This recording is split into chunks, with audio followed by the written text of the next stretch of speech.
All in one UPSC Tamil சேனலுக்கு வருகை தந்ததற்கு நன்றி. இன்னைக்கு நம்ம 7th சாப்டருக்குள்ளே வந்திருக்கோம். Inflation and business cycle. இது பார்த்தீங்கன்னா 2 பார்ட்ஸாக நான் பிரிச்சிருக்கிறேன். மேபி எக்ஸ்ட்ராவாக ஒரு பார்ட் வரலாம் ஆர் 2 பார்ட்ஸ் தான் இருக்கும். பிகாஸ் நான் வந்து இப்போ தான் ஃபர்ஸ்ட் பார்ட்டை ஸ்டார்ட் பண்ணுறேன். இதில் வந்து நம்ம we are going to see some important terms. What is inflation, like that, இதெல்லாம் தான் நம்ம பார்க்க போகிறோம். சரிங்களா, வாங்க வீடியோக்குள்ளே போகலாம். ஃபர்ஸ்ட் வந்து டெஃபினிஷன்னு பார்த்துடலாம். டெஃபினிஷன்னு சொன்னால் வந்து ஃபர்ஸ்ட் டெஃபினிஷன் பார்க்கறதுக்கு முன்னாடி ஒரு லே மேனோடைய அண்டர்ஸ்டாண்டிங்கில் இன்ஃப்ளேஷன்னா என்னது அப்படின்னு கேட்டிங்கன்னா, it is just a price rise அப்படின்னு சொல்லலாம். சரிங்களா, price rise in the sense ஒரு பேஸ்கெட் ஆஃப், ஃபஸ்ட்டு சிம்பிளாக சொல்லணும் அப்படின்னா வெங்காய விலை ஏறிடுச்சு. ஸோ ஒரு பொருளோட விலை ஏறிட்டாலே வந்து இட் இஸ் அ இன்ஃப்ளேஷனான்னு கேட்டிங்கன்னா இல்லை, a basket of products. So define பண்ணணும் அப்படின்னா we can say that if the price of one good has gone up, it is not inflation. It is the inflation only if the prices of most goods have gone up. சரிங்களா, rise in the general level of prices. So இதுதான் லேமேனுக்கு புரிகிற மாதிரி, அதுதான் டெஃபினிஷனும் அதுதான். So there is nothing to confuse. ஓகேங்களா, so இந்த இன்ஃப்ளேஷனில் to calculate such inflation there is 2 indices needed. Wholesale price index, consumer price index, இதெல்லாம் பற்றி தான் நம்ம இந்த பார்ட்டில் பார்ப்போம். So some sort of words there is given in this chapter about regarding inflation. So அதையும் நம்ம வந்து பார்ப்போம். சரிங்களா, ஸோ இன்ஃப்ளேஷன் உடைய அர்த்தத்துக்கு எதனா டவுட் இருக்குதா, நம்ம வந்து அடுத்ததுக்குள்ளே போகலாம். நீங்கள் டவுட் இருந்துச்சுன்னா நீங்கள் கண்டிப்பாக கமெண்ட் பாக்ஸில் கேளுங்க. ஸோ இப்போ வந்து டிமாண்ட் புல் இன்ஃப்ளேஷன் பற்றி பார்க்க போகிறோம். இன்ஃப்ளேஷன் பற்றி சொல்லிட்டீங்க, உடனே டிமாண்ட் புல் இன்ஃப்ளேஷன்னு சொல்கிறீங்களே அப்படின்னு கேட்டிங்கன்னா, ஸோ இன்ஃப்ளேஷனுடைய கேல்குலேட்டிங் இது எல்லாமே நம்ம அப்கமிங் இதில் பார்க்கலாம். பட் அதனுடைய தொடர்ச்சியாக தான் நான் உங்களுக்கு சொல்லி கொடுத்துட்டு வரேன். ஸோ கண்டினியூட்டி மிஸ் ஆகலை, இதுலேருந்து பாதி அதுலேருந்துலாம் இல்லை. ஸோ நீங்கள் வந்து நான் சொல்கிறது அப்படியே கேட்டுகிட்டே வாங்க. டிமாண்ட் புல் இன்ஃப்ளேஷன் அப்படின்னா, டிமாண்டுனா என்னது? டிமாண்ட் சும்மா ஒரு நார்மல் வேர்ல்டுலேயே நம்ம சொல்லுவோம் இல்லைங்களா, இது ரொம்ப டிமாண்டாக இருக்குப்பா மார்க்கெட்டில், வெங்காயம் தான் ரொம்ப டிமாண்டாக இருக்குது அப்படின்னு சொல்கிறாங்க. இப்போ வெங்காயம் அப்படின்ற விஷயம் நிறைய விலை ஏறிச்சு பார்த்தீங்களா மிடில். ஸோ அதுவே கூட நம்ம எக்ஸாம்பிளாக எடுத்துக்கலாம். இப்போ என்ன சொல்ல வராங்க அப்படின்னு கேட்டிங்கன்னா, 2 விதமாக பிரிக்கிறாங்க. ஃபஸ்ட்டு வந்து 2 சப்ஹெட்டிங்ஸ் இருக்குது இதில்.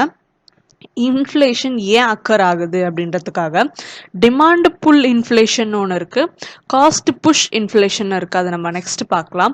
டிமாண்ட் புல் இன்ஃப்ளேஷனே பார்த்தீங்கன்னா 1970க்கு முன்னாடி எப்படி இருக்குது, 1970க்கு பின்னாடி எப்படி அது பார்க்கப்படுதுன்னு சொல்லிட்டு 2 இது இருக்குது. சரிங்களா, 1970க்கு முன்னாடி வந்து பார்த்தீங்கன்னா டிமாண்ட் புல் இன்ஃப்ளேஷன் என்ன சொல்கிறாங்கன்னா, டிமாண்டு வந்து அதிகமாக இருக்கும். சரிங்களா, டிமாண்ட் அதிகமாக இருக்கும், ஆனால் சப்ளை ஆஃப் த ப்ராடக்ட்ஸ் பார்த்தீங்கன்னா சேமாக இருக்கும். ஒன்று இப்படி இருக்கும் இல்லையா, டிமாண்ட் வந்து சேமாக தான் இருக்கும், ஆனால் சப்ளை கம்மியாக இருக்கும். சரிங்களா, supply decreases with the same level of demand and thus the situation of demand pull inflation arise. So உங்களுக்கு இன்னும் நான் டீப்பாக அல்லது கரெக்டாக சொல்லணும் அப்படின்னு பார்த்தீங்கன்னா, வெங்காயம் வந்து விலை ஏறுச்சு இல்லைங்களா, ஸோ ரேட் இன்க்ரீஸ் ஆகுது இன்ஃப்ளேஷன். அதை விட இப்படி வந்து சொல்லலாம், த ப்ரைஸ் ஆஃப் த இது இன்க்ரீஸ் ஆச்சு. ஸோ அது இன்ஃப்ளேஷன். அதை பற்றி நம்ம இப்போ இது பண்ண வேண்டாம். என்ன நான் இப்போ ஆனியனை பற்றி நான் சொல்ல போகிறேன் அப்படின்னு கேட்டிங்கன்னா, த ஆனியனுடைய வரத்து வந்து ரொம்ப கம்மியாக இருந்துச்சு, எல்லா இடத்துலையுமே ஆனியன் நமக்கு கிடைக்கல. சரிங்களா, so demand is more, the supply is less. or else the demand is same எப்பயும் போல வந்து demand is more, supply is stable. திடீர்னு இந்த லாக்டவுன் எல்லாருக்குமே ஆனியன்ஸ் தான் வேணும், இல்லை ஆனியன்ஸே சாப்பிடாதவங்க கூட, ஃபார் எக்ஸாம்பிள் பிராமின் சில பேர்லாம் ஆனியன்ஸ் யூஸ் பண்ண மாட்டாங்க, ஸோ அவங்களெல்லாம் கூட போயிட்டு ஆனியன்ஸ் வாங்க வச்சிருச்சு. So there is a demand increasing, ஆனால் சப்ளை அதே தான், மார்க்கெட்டுக்கு வெங்காயம் தான் வந்துட்டு இருக்கு. ஆர் என்ன சொல்றாங்கன்னா டிமாண்ட் அதே தான் இருக்கு, ஆல்ரெடி வாங்குறவங்க தான் வாங்கிட்டு இருக்காங்க, ஆனால் வரத்து கம்மியாகுது. ஸோ இந்த மாதிரி சுச்சுவேஷனில் இன்ஃப்ளேஷன் ஏற்படுது. ஸோ இதுதான் டிமாண்ட் புல் இன்ஃப்ளேஷன் சொல்கிறாங்க. ஆனால் இதுவே வந்து 1970ஸ்க்கு அப்புறமா என்னன்னு சொல்கிறாங்க அப்படின்னு பார்த்தீங்கன்னா, it is a creation of demand pull inflation is a creation of extra purchasing power to the consumer over the same level of production. ஒரே லெவல் ஆஃப் ப்ரொடக்ஷன் தான் டிமாண்டு வந்து, அதாவது பர்ச்சேசிங் பவர் அதிகமாக இருக்கும்போது மக்கள் வந்து நிறைய டிமாண்ட் பண்ணுவாங்க, நிறைய வாங்கணும்னு ஆசைப்படுவாங்க இல்லையா. ஸோ அதுதான் டிமாண்ட் புல் இன்ஃப்ளேஷன். இது அங்கேயும் நான் டிமாண்ட் புல் இன்ஃப்ளேஷன் தான் சொன்னேன், அதாவது 1970ஸ்க்கு முன்னாடியும் நான் அதுதான் சொன்னேன். இப்போ வந்து அதையே இந்த மாதிரி சொல்கிறாங்க, வேணும்னே கிரியேட் பண்ணுறது. அதாவது பர்ச்சேசிங் பவர், கன்சியூமருடைய பர்ச்சேசிங் பவரை இன்க்ரீஸ் பண்ணி டிமாண்டை தூண்டி விடுறது, சரிங்களா. அப்போதான் இன்ஃப்ளேஷன் அதிகரிக்கும். வெறும் இன்ஃப்ளேஷனை ஏற்றி விட்டால் கஸ்டமர்ஸ் வாங்குவாங்களா? இல்லை. What will happen, they will cut short their expenses, இந்த மாதிரி ஆயிடும். ஸோ அதுக்கு பதிலாக அவங்களுக்கு வேலை வாய்ப்புகள் அதிகரிக்கிறது மூலமா இன்ஃப்ளேஷன் இது பண்ணலாம். ஆர் எல்ஸ் அவங்களுடைய சேலரிஸ் வேஜஸே இன்க்ரீஸ் பண்ணலாம், வேஜ் ரிவிஷன்ஸ் பண்ணலாம் within the same level of production. இப்போ ப்ரொடியூஸ் பண்ணுற மாதிரி பண்ணிகிட்டே இருங்கப்பா, ஆனால் விலைவாசி ஏற்றணும் அப்படின்னா பர்ச்சேசிங் பவர் வந்து அதிகரிக்கணும். ஸோ இதுதான் ப்ரீ 1970, போஸ்ட் 1970s. புரிஞ்சிருக்கும்னு நினைக்கிறேன். நெக்ஸ்ட் வந்து காஸ்ட் புஷ் இன்ஃப்ளேஷன். காஸ்ட் புஷ்னா என்னன்னா, ஒரு ப்ராடக்ட் தயாரிக்கிறாங்க, ஒரு விளைவிக்கிறாங்க, உற்பத்தி பண்றாங்க அப்படின்னா ரா மெட்டீரியல்ஸ் அண்ட் வேஜஸ், இதுக்கெல்லாம் எவ்வளோ செலவாகும். அவங்க எல்லாருமே வந்து இப்போ வேஜஸ் வாங்குறவங்களா இருக்கட்டும், ரா மெட்டீரியல்ஸ் வந்து விலையெல்லாம் ஏறிடுச்சு அப்படின்னா what will happen, automatically the price will push up. இது வந்து ப்ரீ 1970s, சரிங்களா. இதை வந்து போஸ்ட் இதுன்னு ப்ரீ 1970 போஸ்ட் 1970ஸ்ன்றீங்க. ப்ராடக்ட் உற்பத்தி பண்ணுற காசு ஜாஸ்தியாக இருந்துச்சுன்னா ஆட்டோமேட்டிக்கலி ப்ரைஸ் ரைஸ் ஆகும். ஏன் அது இப்போவும் தான் இருக்குது, அது என்ன போஸ்ட் 1970க்கு அப்புறமா என்ன மாறிடுச்சு அப்படின்னு கேட்பீங்க. கான்செப்ட் நல்லா புரிஞ்சுக்கோங்க.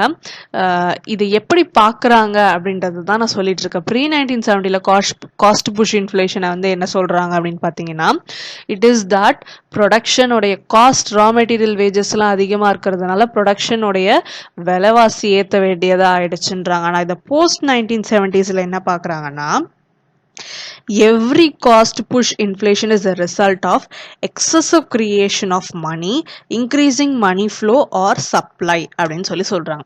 நிறைய வேஜ் ரிவிஷன் பண்றதாக இருக்கட்டும், or printing of more currency ஆக இருக்கட்டும், இத மாதிரி purchasing power ஏறுது அப்படின்னு சொல்லும்போது, so there is a creation of more money, so அதனால there is a increase in cost அப்படின்னு சொல்றாங்க, சரிங்களா.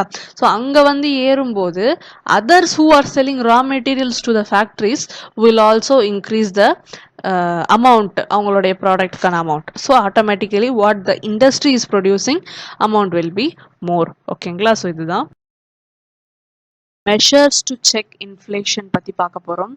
எனக்கு வந்து இப்போவே இது வந்து 8 minutes கிட்ட வந்துருச்சு. ஸோ இதை வந்து கண்டிப்பாக என்னால் வந்து 2 partsல முடிக்க முடியுமான்னு தெரியல, கண்டிப்பாக 3 parts கிட்ட ஆகும். ஸோ இதை மிஸ் பண்ணிடாதீங்க, ரொம்ப சூப்பரான சாப்டர் இது, இன்ட்ரெஸ்டிங்காகவும் இருக்கும். இது ரொம்ப முக்கியமானதும் கூட, எந்த எக்ஸாம்ஸ் நீங்கள் எடுக்கிறீங்கனாலும் காம்படிட்டிவ்ல. ஓகேங்களா. If you are a school going, உங்களுடைய லெசன்ஸ்க்கும் இது யூஸ்ஃபுல்லாக இருக்கும். மெஷர்ஸ் டு செக் இன்ஃப்ளேஷன், என்ன பண்ணலாம் இந்த இன்ஃப்ளேஷனை கட்டுப்படுத்துறதுக்கு அப்படின்ட்டு. Demand side measure. Demand side மெஷர்னா வந்து கஸ்டமர்ஸ் வந்து நிறைய டிமாண்ட் பண்ணுறாங்க இல்லைங்களா, அவங்க டிமாண்ட் பண்ணுறத கட்டுப்படுத்தலாம். அதாவது they can cut off their எக்ஸ்பென்சஸ்ன்னு சொல்கிறாங்க. ஆனால் இது ஒரு அட்டர் ஃபெயிலியர். ஏன்னு பார்த்தீங்கன்னா, நம்ம வந்து கன்சியூம் பண்ணுறதுல மில்க்கு, ரைஸு, ஆனியன் இதெல்லாம் வந்து அத்தியாவசிய பொருட்கள். இதெல்லாம் விலை உயர்ந்துச்சுனாலும் இன்ஃப்ளேஷன் தானே. அப்போ நம்மளால் கட்டுப்படுத்த முடியுமா? So it is utter failure. Demand side மெஷர்னு இதுதான் சொல்லியிருக்காங்க. பட் ஆனால் கவர்மெண்ட் என்ன பண்ணியிருக்காங்க அப்படின்னா ஃப்ளோ ஆஃப் மணி இந்த சிஸ்டமை கட்டுப்படுத்தலாம் அப்படின்னு சொல்லியிருக்காங்க. Monetary measures, cash reserve ratio, repo rate இதெல்லாம் வந்து அதாவது சென்ட்ரல் பேங்க் மணியை காஸ்ட்லியர் பண்ணுறது மூலியமாக டிமாண்ட் சைட் மெஷர் கொண்டு வரலாம். இன்னொரு விஷயம் என்னென்னு பார்த்தீங்கன்னா பில்டிங் லோன்ஸு, ஹோம் லோன்ஸு இதுக்கெலாம் வந்து லோன் அதாவது லோனோட இன்ட்ரெஸ்ட் அதிகரித்தோன்னா there will be a cost cut one side. So இதனால் ஒரு சம் கைண்ட் ஆஃப் சேஞ்சஸ் ஏற்படும். சரிங்களா? டிமாண்ட் சைட் மெஷர்னால் என்னென்னு உங்களுக்கு புரிஞ்சிருக்கும். சப்ளை சைட் மெஷர் அப்படின்னா என்ன அப்படின்னு கேட்டிங்கன்னா கவர்மெண்ட் வந்து சப்ளையை அதிகரிக்கிறதுக்கு ஏதாச்சும் பண்ணலாம், இம்போர்ட் பண்ணலாம், ஒரு ப்ரொடக்ஷன் அதிகரிக்கிறதுக்கு they can bring some kind of production aids, அதாவது இன்வெஸ்ட்மெண்ட்டுக்கு ஹெல்ப் பண்ணுறது ஆர் ஏதாவது சப்சிடிஸ் கொடுக்கறது. ஸோ இந்த மாதிரி ஏதாச்சும் கவர்மெண்ட் பண்ணலாம். சரிங்களா? இதுதான் supply side measure. Cost side மெஷர்னா என்ன அப்படின்னா two variety of steps may be taken under it. Short run அதாவது cutting taxes can bring in comfort, but long run பார்த்தீங்கன்னா cutting cost of production is the only way out. Production cost கம்மி பண்ணுறது. சரிங்களா? இதுதான் cost side. Next வந்து நம்ம types of inflation பார்க்க போகிறோம். ஸோ நம்ம இப்போ வந்து டைப்ஸ் ஆஃப் இன்ஃப்ளேஷன் பார்க்க போகிறோம். அதில் ஃபர்ஸ்ட் இன்ஃப்ளேஷன் என்னென்னா லோ இன்ஃப்ளேஷன். லோ இன்ஃப்ளேஷன்னா வந்து கம்மியாக இருக்கிறது, இன்ஃப்ளேஷனே ஆகாமல், தட் இஸ் மணி ப்ரைஸ், ஒரு மணியோட வேல்யூ அங்கே ரிமைன்ஸ் சேமாக இருக்குது. தென் மக்களுடைய சம்பளமும் உயரலை. இப்போ ஒரு லோ இன்ஃப்ளேஷன்னா அங்கே என்னென்னலாம் சைடில் நடக்குதுன்றது நம்ம தெரிஞ்சுக்கணும். ஓகேவா? For example monthly inflation calculate பண்ணும்போது ஒரு மாதம் 2.3% இருக்குது, அடுத்த மாதம் 2.6% இருக்குது, அதுக்கு அடுத்த மாதம் 2.7% இருக்குது, அதுக்கு அடுத்த மாதம் 2.9, அதுக்கு அடுத்த மாதம் 3.1, 3.4. So there is a range of 1.1% தான் இன்க்ரீஸ் ஆகுது. ஸோ வெரி லோ, ரொம்ப ஸ்லோவாக இன்க்ரீஸ் ஆகுது. புரியுதுங்களா உங்களுக்கு? சிங்கிள் டிஜிட்னு சொல்கிறத விட ரொம்ப லோயராகவே வந்து லோ இன்ஃப்ளேஷன்னால ஆகுது. There is a small or gradual. சரிங்களா?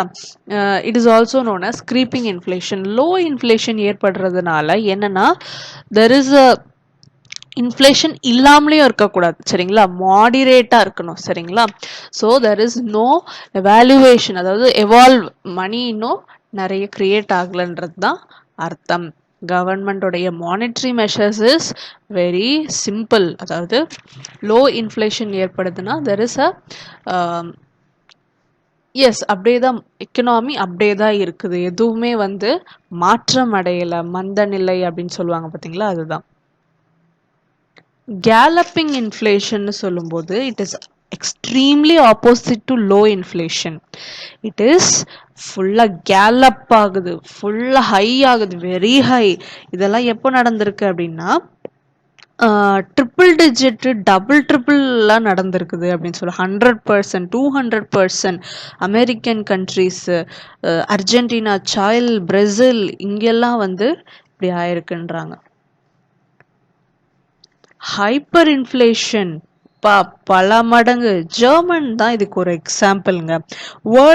ஃபர்ஸ்ட் வேர்ல்டு வார்க்கு அப்புறமா வந்து 1923-20s அந்த மாதிரி டைம்ல வந்து 36 பில்லியன் டைம்ஸ், கேலப்பிங்கை விட அதிகமாக ஹைப்பர், நாளடைவுக்கு ஒன் டேக்கு பில்லியன் கணக்கில் பில்லியன் டைம்ஸ் அதிகமாக இன்ஃப்ளேஷன் ஏற்பட்டுச்சு. லார்ஜ் அண்ட் ஆக்சிலரேட்டிங் சொல்றாங்க.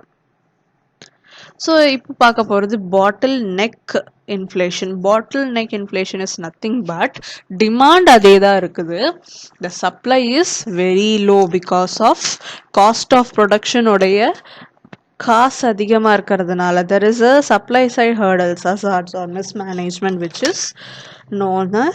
is also known as structural inflation or bottleneck inflation. Next வந்து core inflation. Core inflation is nothing but, ஆனால் இந்தியாவில் கோர் இன்ஃப்ளேஷன் வந்து not practicable. There is all the goods and services core products மட்டுமே எடுத்துப்பாங்க. There is an exemption of food articles, energy, food, fuel, light, transport, communication, இது எல்லாமே வந்து exclude பண்ணிட்டு just ஒரு core goods and services, core ப்ராடக்ட்ஸை மட்டும் concentrate பண்ணுறது தான் கோர் இன்ஃப்ளேஷன். ஸோ இதெல்லாம் தான் வந்து டைப்ஸ் ஆஃப் இன்ஃப்ளேஷன். ஸோ இதுக்கப்புறம் நம்ம வந்து இம்பார்ட்டன்ட் டேர்ம்ஸ் எல்லாம் பார்க்கலாம். இன்ஃப்ளேஷனுக்கு ரிலேட்டடான சில இம்பார்ட்டன்ட் டேர்ம்ஸ் பற்றி தான் நம்ம இப்போ பார்க்க போகிறோம். என்னென்ன டேர்ம்ஸ்? அதில் ஃபர்ஸ்ட் வந்து இன்ஃப்ளேஷனரி கேப். இன்ஃப்ளேஷனரி கேப்னா என்னங்க அப்படின்னா, நம்மளுடைய நேஷ்னல் இன்கம் இருக்கு பார்த்தீங்களா, வருமானத்துக்கு மேலே செலவு செய்கிறாங்க கவர்மெண்ட்டு, ஸ்பெண்ட் பண்ணுறாங்க அப்படின்னா that is known as inflationary gap. அந்த டைமில் என்ன நடக்குதுன்னா எக்ஸ்ட்ரா கிரியேஷன் ஆஃப் மணி ஏற்படுது. ஒன்று பப்ளிக் பாரோயிங் நடக்கும், இல்லைனா எக்ஸ்ட்ரா கிரியேஷன் ஆஃப் மணி நடக்கும் ஃபிஸ்கல் டெபிசிட் ஏற்படும் போது. So that is known as inflationary gap. இன்னொன்று என்னென்னா deflationary gap. Deflationary gap is nothing but physical surplus. That is எந்த ஒரு இன்ஃப்ளேஷனோ ஏற்பட அங்க வாய்ப்பில்லை. There is no chance for creating extra money. So already இருக்கிற amount it is sufficient and the government is doing surplus. அது இது வரைக்கும் நடந்தது கிடையாது. So there is a least chance not only for India but also everyone. Surplus budget நமக்கு வந்தது கிடையாது இல்லைங்களா. ஸோ ஃபிஸ்கல் சர்ப்ளஸ் தான் deflationary gap. இன்ஃப்ளேஷன் டேக்ஸ் அப்படின்னா என்னன்னா, இன்ஃப்ளேஷன் என்ன பண்ணுது அப்படின்னா மணியோடைய வேல்யூவை எரோட் பண்ணுது. சரிங்களா. ஸோ கவர்மெண்ட் வந்து அவங்க கையில் தானே இந்த பிரிண்டிங் கரன்சியோட அத்தாரிட்டி அண்ட் சர்க்குலேட்டிங் இதெல்லாமே இருக்குது. ஸோ கவர்மெண்ட் என்ன பண்ணுறாங்க அப்படின்னா பிரிண்டிங்கும் பண்ணுறாங்க, காஸ்ட் ப்ரொடக்ஷனுடைய காஸ்ட், அதாவது ப்ராடக்ட்ஸுடைய காஸ்ட்டும் அதிகரித்து அது மூலியமாக டேக்ஸ் மூலியமாக. So inflation also acts as a tax அப்படின்றாங்க. இன்ஃப்ளேஷனுக்குன்னு நம்ம டேக்ஸ் கட்டுறோமான்னு கிடையாது. Inflation also acts as a tax, working as tax. ஓகேங்களா. இதுக்கு இன்னொரு நேம் என்னன்னா சைனியோரேஜ் அப்படின்னு சொல்லி சொல்கிறாங்க. சைனியோரேஜ். ஓகேங்களா. ஸோ இதுதான் இன்ஃப்ளேஷன் டேக்ஸ். உங்களுக்கு புரிஞ்சிருக்கும். இன்ஃப்ளேஷன் ஸ்பைரல்னா ஒரு சிம்பிள் லைன்ல அழகாக சொல்லலாம். when the wages press prices up and prices pull wages up. கண்டிப்பாக குழப்பம், நான் உங்களுக்கு தமிழில் எக்ஸ்பிளைன் பண்ணுறேன். தட் இஸ் நத்திங் பட், இப்போது ஒரு ஃபேக்ட்ரி வச்சிட்ருக்காங்க, ரன் பண்ணுறாங்க. கண்டிப்பாக without labour force it cannot run. அந்த மாதிரி ஒரு ஃபேக்ட்ரியில் வேஜஸ் டிமாண்ட் நிறைய பண்ணுறாங்க. இல்லை எங்களுக்கு பத்தலை, வேஜஸ் அதிகப்படுத்துங்க அப்படின்ட்டு. ஸோ ஆட்டோமேட்டிக்காக அந்த ஃபேக்ட்ரியோட ஓனர் என்ன பண்ணுவார், he will have to increase the product price. So அவர் வந்து is not a philanthropist or வாரி வழங்கும் வல்லர். So automatically he will rise the price of products. So ultimately what will happen, the price of the consumer goods will high. What another side of effect is, where there is a company, the boss will lower the wages. அதாவது some இடத்துல பார்த்தீங்க அப்படின்னா இதோடைய reciprocate ஆகும், இதோடைய reflection ஏற்படும். So இன்னொரு இடத்துல வேஜஸ் இன்க்ரீஸ் ஆகிறதுனால ப்ராடக்டுடைய ப்ரைஸ் அதிகமாகுது. இன்னொரு இடத்துல ப்ரைஸ் அதிகமாக இருக்கிறதுனால ப்ராடக்ட், அதாவது வேஜஸ் வந்து சில பேர் டிக்ரீஸ் பண்ணவும் வாய்ப்பு இருக்குது. Inflation accounting is nothing but showing the inflation. சில கம்பெனிலாம் டேக்ஸ் பே பண்ணுறாங்க பார்த்தீங்களா, அதில் இன்ஃப்ளேஷனையும் சேர்த்து வந்து இன்க்ளூட் பண்ணிட்டாங்கன்னா there is a less chance of tax paying. So அது ஒரு டேக்ஸ் சப்சிடிக்கு மாதிரி யூஸ் பண்ணிக்கலாம், இன்ஃப்ளேஷன் அக்கௌண்டிங் சொல்லுவாங்க. What is inflation premium? It's a good concept. என்னன்னு பார்த்தீங்கன்னா இது ஒரு போனஸ் ஃபார் தி போரோவர்ஸ். என்னது இன்ஃப்ளேஷன் போரோவருடைய போனஸா? ஆமாம். இப்போ நான் வந்து ஒரு லோன் போட்டு ஏதோ some place or anything நான் வாங்குறேன் மீன்ஸ் ஒரு ஒரு ஹவுசிங் லோன்னே வச்சுக்கலாம் சரிங்களா. For example I'm paying an interest of 7% or 8% pay பண்ணுறேன்னு வச்சுக்கோங்களேன். So there is a inflation occurs. நான் வந்து அந்த home loan I'm not going to pay off within 1 month or 2 month. It will take a long term. So home லோன்னாலே I will take a long tenure of paying the installments சரிங்களா. so what will happen when the inflation occurs? there is no chance of increasing the interest rate. so interest ன்றது அப்படியே தான் இருக்கும். there is a profit அதாவது profit அடிப்படும். there is not a profit for the institution where the lending is going. the borrowers will get affected and effective. they will get benefits from this inflation premium. okay, so what is reflation? Reflation is nothing but government often deliberately, that is inflation that is not occurred by its own, but the government is doing on their willfully the government does the inflation, that is they create more money, higher level of growth, that is to bring the inflation voluntarily the government makes wage increase, and also there is no almost no improvement in unemployment, extra creation of money. This will cause reflation when the government does it by willful. ஸ்டாக்ஃப்ளேஷன்னா மந்த நிலை, தேக்கமடைகிறது. மந்த நிலையில் தேக்கமடைகிறது. என்ன தேக்கமடையுதுன்னா இன்ஃப்ளேஷனும் அன்எம்ப்ளாய்மெண்ட்டும் ஒரே நேரத்தில் அதிகரித்து ஸ்டப்பனாக அப்படியே நின்றுடுறது தான் ஸ்டாக்ஃப்ளேஷன். இதெல்லாம் பார்த்தீங்க அப்படின்னா ஆயில் ப்ரைஸஸ் இதெல்லாம் வந்து நடந்திருக்குன்னு சொல்கிறாங்க. யூரோ அமெரிக்கனில் 1973 79 இந்த மாதிரி ஹையர் இன்ஃப்ளேஷனும் அன்எம்ப்ளாய்மெண்ட்டும் ஒரே லெவலில் போய் ஸ்டாக்னெட் ஆகிருக்கு, அதாவது தேக்கம் அடையுது அப்படின்னு சொல்லுவாங்க இல்லையா, அதுதான். Inflation targeting is nothing but it is an agreement between Government of India and the RBI. Inflation targeting கூட what agreement அது மாதிரி வச்சு டார்கெட்லாம் பண்ணுவாங்கன்னா, yes it happening in India. 2015ல இருந்து inflation இவ்வளோதான் இருக்கணும். so there must be a control over the inflation இல்லைங்களா. so monetary policy measures மூலியமா Government and India and the RBI is regulating it. okay, inflation targeting இப்போ என்னவா இருக்குது அப்படின்னா +or-4, அதாவது 4க்கு கீழேயும் போக கூடாது, 4க்கு அதிகமா ரொம்ப அதிகமாகவும் போகக்கூடாதுன்றது தான் இது சொல்றாங்க. ஸ்கியூஃப்ளேஷன் அப்படின்னா என்ன இது டிஃப்ரெண்ட்டாக இருக்குது. இன்ஃப்ளேஷனோட டைப்ஸ் முடிஞ்சிருச்சு, இதுனா ஸ்கியூஃப்ளேஷன் இது ஒரு டைப் ஆஃப் இன்ஃப்ளேஷனான்னு கேட்டிங்கன்னா, it is not a type of inflation but it is a situation where இப்போ ஒரு இட் இஸ் அன் இந்தியாவே எடுத்துக்கோங்க. ஒரு பார்ட் ஆஃப் த பிளேஸில் பார்த்தீங்கன்னா தேர் மே பி அ இன்ஃப்ளேஷன் அதிகரிக்கலாம். இன்னொரு பார்ட்டில் பார்த்தீங்கன்னா வந்து ரொம்ப மந்தமாக, அதாவது மந்தம் சொல்கிறத விட இன்ஃப்ளேஷன் எதுவுமே ரியாக்ட் ஆகாமல் ரொம்ப கம்மியாக இருக்கலாம். ஸோ ஒவ்வொரு இடத்துல டிஃப்ரெண்ட்டாக யுனிக்காக இன்ஃப்ளேஷன் அதிகரிக்காமல், so there is a variant of inflation. சில இடத்துல வந்து medium correct level of inflation, ஒரு இடத்துல ஹைப்பராக இருக்கலாம். ஸோ இந்தியாவிலே there must be a differing thing. So அதுதான்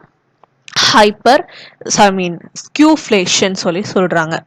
There is a skewness of inflation in India in the early months of 2010 was obvious from the fact that food price inflation crossed the 20% mark in multiple months, whereas wholesale price index inflation never once crossed 11%. It may be pointed out that skewflation has gradually given way to lower grade generalized inflation with the economy in the middle of 2011.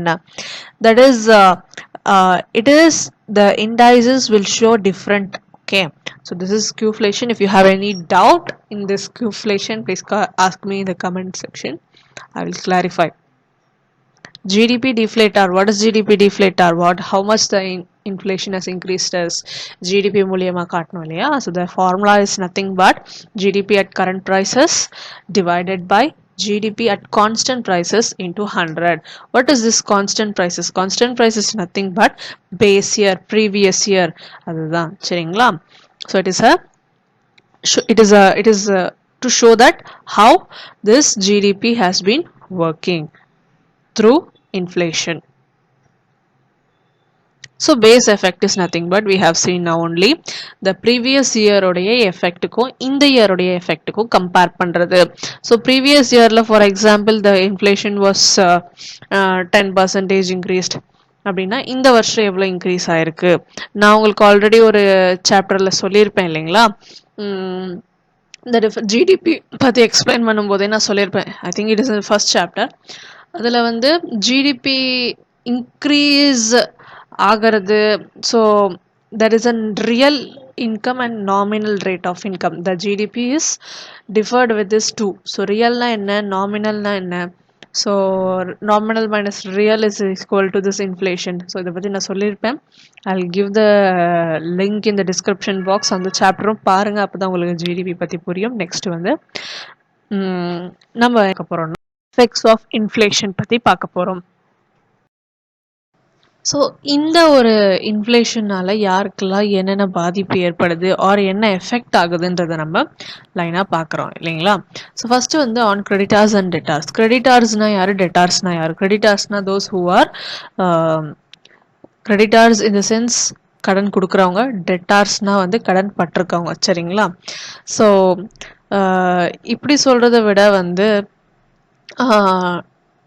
credit what comes in, debit what goes out. Credit the receiver, debit the giver, சரிங்களா. So கிரெடிட்டார்ஸ்னா யாருன்னா அதாவது கடன் வாங்குறவங்க, டெட்டார்ஸ்னா கடன் கொடுக்குறவங்க. நான் ஒரு வேளை மாற்றி சொல்லியிருந்தேன்னா சாரி. ஸோ இவங்களுக்குள்ள என்ன எஃபெக்ட் ஏற்படுது அப்படின்னு பார்த்தீங்கன்னா, when the inflation increases, இந்த borrowersக்கு பார்த்தீங்கன்னா it will be a benefit as the rate of interest paying will not going to be increase. புரிஞ்சிருக்கும்னு நினைக்கிறேன்.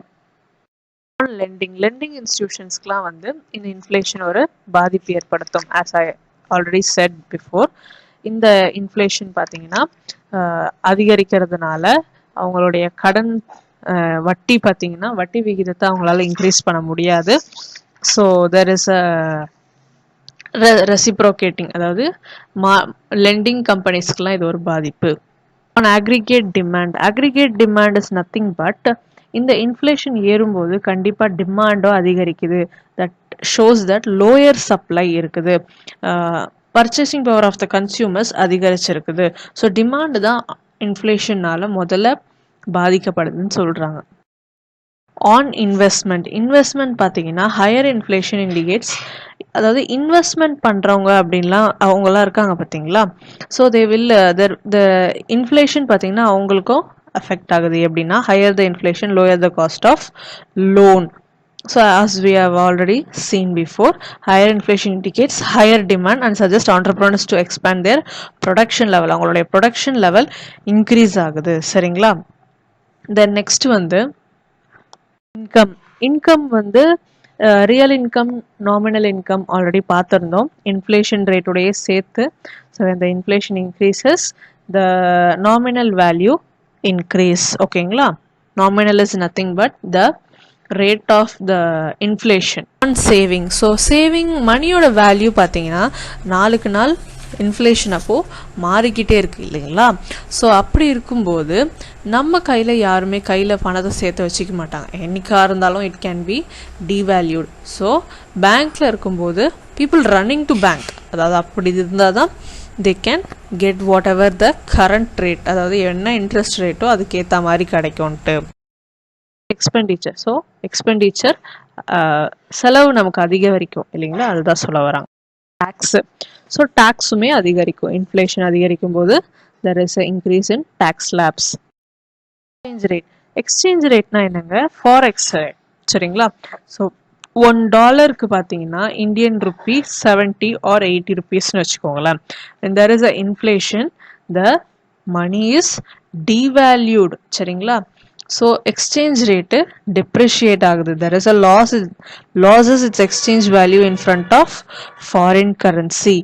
நம்மளுடைய கரன்சி சாஃப்ட் கரன்சி ஆகிட்டே போகும், எக்ஸ்போர்ட்டு. ஸோ தெர் இஸ் நம்மளுடைய கரன்சியோட வேல்யூ டிவேல்யூ ஆகும்போது there is more countries will come forward to அவங்க நம்மக்கிட்ட வந்து இம்போர்ட் பண்ணிக்கணும், அதாவது நம்ம எக்ஸ்போர்ட் அவங்களுக்கு இம்போர்ட் இல்லைங்களா. ஸோ அந்த மாதிரி they will come forward. இம்போர்ட்லாம் பார்த்தீங்கன்னா ரெடியூஸ் ஆகும். இன்ஃப்ளேஷன் அதிகரிக்கும் போது இம்போர்ட்டுக்கான டியூட்டிஸ் அதெல்லாம் கூட அதிகரிக்கும். ஸோ இம்போர்ட் கட் பண்ணுறதுக்கான வாய்ப்புகள் இருக்குது. பட் அதே சமயம் இம்போர்ட் கட் பண்ணிட்டுறதுனால நமக்கு செல்ஃப் சஸ்டைனபிள் இது ஒரு ப்ளஸ் பாயிண்டாக இருந்தாலும், இன்னொரு பக்கம் பார்த்தீங்கன்னா there is a needed products அதெல்லாம் நம்ம கண்டிப்பாக இம்போர்ட் பண்ணியே ஆகணும்னு இருக்கு. அந்த இடத்துல பாதிக்கப்படுது. On trade balance. So, inflation makes trade balance favorable, while for the developing economies, inflation is unfavorable. நமக்கு இது unfavorable. Developed nationsக்கு தான் இது favorable because they will get already சொல்லியிருந்தேன் இல்லைங்களா exporter, so they can do the benefit of export which inflation brings to a developing economy is usually lower than the loss it incur due to its compulsory imports which become costlier due to inflation. So balance ஆயிடுது. Export நிறைய பண்றோம், level playing field, okay economy எல்லாரும் வந்து நம்ம கிட்ட இருந்து வாங்கிப்பாங்க, we are great sellers inflation அப்படின்னாலும் இன்னொரு பக்கம் நம்ம இம்போர்ட் பண்றதுனால there is a balance on employment. So automatically inflation increases employments in short run but becomes neutral or negative in long run. சரிங்களா? நெக்ஸ்ட் வந்து wages. So wagesம் வந்து increase ஆகணும். Not only salaries but also the wages should also get increased inflationனால. The self-employed. Inflation has a neutralizing impact on the self-employed people in the long run. But in the short run, they also get effects as the economy as a whole gets affected. சரிங்களா? Last on the economy. Economy, it's nothing but on the whole, overall, all the segments discussed above belong to an economy. அதுதான் மொத்தமா. But we must know the overall short-term and long-term impacts of inflation on the economy. Inflation என்ன பண்றாங்க அப்படின்னா beyond the limits of the decided or prescribed range brings in recession to depression. சரிங்களா? இதை பத்தி நம்ம வந்து அடுத்த பார்ட்ல பார்ப்போம், நெக்ஸ்ட் பார்ட்ல பார்ப்போம். சரிங்களா? Inflation beyond both the limits of the range is never healthy for any economy. In the case, India is considered 2 to 6% at consumer price index. அதாவது 2 to that is plus or minus 4. அதுதான் சொல்ல வராங்க. எக்கனாமிலையும் interest அதாவது இன்ஃப்ளேஷனுடைய பாதிப்பு ஏற்படும். On the whole எல்லாருமே சேர்ந்தது தானே எக்கனாமி. ஸோ அதுதான் இதோட இண்டெக்ஸஸ்லாம் பற்றி நம்ம அப்கமிங் நெக்ஸ்ட் இதில் நம்ம பார்க்கலாம். சரிங்களா? Inflation in India. So inflation in India is nothing but every economy calculates inflation for efficient financial administration. So அவங்களுடைய calculationலாம் பற்றி நம்ம பார்க்க தேவையில்லை. நமக்கு வந்து wholesale price index, consumer price index இதை வச்சு தான் நமக்கு கால்குலேட் பண்ணுறோம். ஸோ இது என்னது அப்படின்றத ஒரு குவிக் திங்காக நம்ம பார்த்துடலாம். சரிங்களா? Wholesale price index is nothing but நான் ஆல்ரெடி சொல்லி இந்த wholesale price index, consumer price index பற்றி டிஸ்கஸ் பண்ணுவோன்னு சொல்லிட்டு. ஹோல்சேல் ப்ரைஸ் இண்டெக்ஸ்னா என்னன்னு பார்த்தீங்கன்னா இது ரெண்டுத்தை வச்சு தான் வந்து ஒரு இன்ஃப்ளேஷனுடைய லெவலில் டிசைட் பண்ணுவாங்க. இட் இஸ் அன் இண்டிகேட்டர் அப்படின்னு கூட சொல்லலாம். ஹோல்சேல் ப்ரைஸ் இண்டெக்ஸ் பார்த்தீங்கன்னா January 10th 1942 அப்போ தான் இதை வந்து கண்டுபிடிக்கிறாங்க. There was a base years. And இப்போ ரீசெண்டாக பேஸ் இயர் என்ன இருக்குன்னா 2011 to 12 தான். 697 கமாடிட்டிஸ் வச்சு, ஸோ ஹோல்சேல் ப்ரைஸ் வச்சு இந்த கமாடிட்டிஸ் குரூப் ஆஃப் கமாடிட்டிஸோடைய ரேட் வச்சு there is a comparison and will determine the inflation. சரிங்களா? So primary articles, fuel, power, manufactured products இதெல்லாமே தான் சேர்க்கப்படுது. நெக்ஸ்ட் என்ன சொல்கிறாங்க அப்படின்னு பார்த்தீங்கன்னா prices used for compilation to not include indirect டேக்ஸஸ்லாம் இன்க்ளூட் பண்ண மாட்டாங்க in order to remove impact of fiscal policy. சரிங்களா? ஸோ இன்டைரக்ட் டேக்ஸஸ் எல்லாம் இன்க்ளூட் பண்ணலை. ஸோ இதுதான் வந்து wholesale price index. Producer price இண்டெக்ஸ்ன்னு சொல்லியிருக்கு. அது வந்து ப்ரொடக்ஷன் ரேட்டில். சரிங்களா? இது வந்து ஹோல்சேல் ரேட். இப்போ producer price index is not coming in to the scene. வெறும் ஹோல்சேல் ப்ரைஸ் இண்டெக்ஸும் கன்சியூமர் ப்ரைஸ் இண்டெக்ஸும் தான் நம்ம யூஸ் பண்ணிட்டு இருக்கோம். நெக்ஸ்ட் வந்து கன்சியூமர் ப்ரைஸ் இண்டெக்ஸ் பார்த்தீங்கன்னா இதுவுமே வந்து அந்த பீரியட்ல தான் கொண்டு வராங்க. பட் ஆனால் இது வந்து தெர் இஸ் அ திங், ஒரு சப்டிவிஷன்ஸ் மாதிரி இருக்கு. Consumer price index industrial workers, ஒரு இண்டஸ்ட்ரியல் ஒர்க்கர்ஸ்ன்னு எடுத்துக்கிட்டோம்னா அவங்க ஒரு பேஸ்கெட் ஆஃப் குட்ஸ், அவங்க எவ்வளோ அவங்களுடைய வேஜஸ் அண்ட் சேலரிஸ்க்கு ஏற்ற மாதிரி இந்த குறிப்பிட்ட குட்ஸ், அதாவது பொருள்லாம் அவங்க எவ்வளோ சர்வீசஸ் இதெல்லாம் அவங்க எவ்வளோ கொடுத்து இது பண்ணிக்கிறாங்க. ஸோ அது ஒரு கணக்காக இருந்துச்சு. இன்னொன்று அர்பன் நான் மேனுவல் எம்ப்ளாயீஸ், சரிங்களா, அவங்கெல்லாம் வந்து யுஎன்எம்இ சொல்லுவாங்க. அவங்களுடைய டேட்டாஸ், அவங்களுடைய இன்கம் டேக்ஸாக இருக்கட்டும், அவங்களுடைய economics, banking, insurance. So employees of some foreign companies, இங்கே வேலை செய்கிறவங்க, இவங்களுடைய பர்ச்சேசிங் பவர், அவங்களுடைய பேஸ்கெட் ஆஃப் கூட்ஸ் எப்படி இருக்கு, இதை வச்சு கண்டுபிடிக்கிறது. Next consumer price index of agriculture labour. So அவங்களுடைய மெத்தட் ஆஃப் இது வேற மாதிரி இருக்கும். கன்சியூமர் ஆர் டிஃப்ரெண்ட், ஓகேங்களா. ஸோ ஒவ்வொருத்தவங்களுடைய ப்ரைஸ் இண்டெக்ஸ்ன்றது மாறுபடும். அவங்களுடைய பர்ச்சேசிங், அவங்களுடைய கல்ச்சர், அவங்களுடைய நார்ம்ஸ் படி மாறும் இல்லைங்களா. நெக்ஸ்ட் வந்து rural labourers, that is consumer price index RL, rural labourers. So இவங்களது there is a basket containing of 260 commodities for agriculture laborers, சரிங்களா. 260 commodities தான் வச்சிருக்கிறாங்க. அக்ரிகல்ச்சர் லேபரர்ஸ் பார்த்தீங்கன்னா 600 villages. So this is a monthly frequency எல்லாமே, சரிங்களா, கணக்கு எடுப்பாங்க. So இதுதான் கன்சியூமர் ப்ரைஸ் இண்டெக்ஸ். நம்ம அடுத்த பார்ட்டில் வந்து இன்னும் கொஞ்சம் added on some about இந்த ப்ரைஸ் இண்டெக்ஸ் பற்றிலாம் பார்க்கலாம். இதை வச்சு தான் வந்து இன்ஃப்ளேஷனுடைய ரேட்டு கணக்கு பண்ணுறாங்க. ஸோ உங்களுக்கு புரிஞ்சிருக்கும் wholesale price index, consumer price இண்டெக்ஸ்னால் என்னென்னு. இதில் எதனா டவுட் இருந்தால் கேளுங்க. நம்ம அடுத்த வீடியோவில் பார்க்கலாம், பார்ட் 2ல். ஸோ நான் இப்போ கிளம்புறேன். இது வரைக்கும் உங்களுக்கு நல்லா புரிஞ்சிருக்கும்னு நினைக்கிறேன். டவுட் இருந்தால் கண்டிப்பாக கேளுங்க. ஆல் இன் ஒன் யூபிஎஸ்சி சேனலுக்கு சப்ஸ்கிரைப் பண்ணிக்கோங்க. பக்கத்தில் இருக்க பெல் ஐக்கானையும் கிளிக் பண்ணிக்கோங்க. டவுட்ஸ் இருந்தால் கமெண்ட்ஸில் கேளுங்க. உங்களுடைய எல்லாமே வந்து நான் ரிப்ளை பண்ணுவேன். இந்த வீடியோ உங்கள் ஃப்ரெண்ட்ஸ்க்கும் பிடிக்கும், தேவைப்படுது அப்படின்னா ஷேர் பண்ணுங்கள். ஓகே, நான் வந்து கிளம்புறேன். நெக்ஸ்ட் வீடியோவில் பார்ட் 2ல் பார்க்கலாம். நன்றி, வணக்கம்.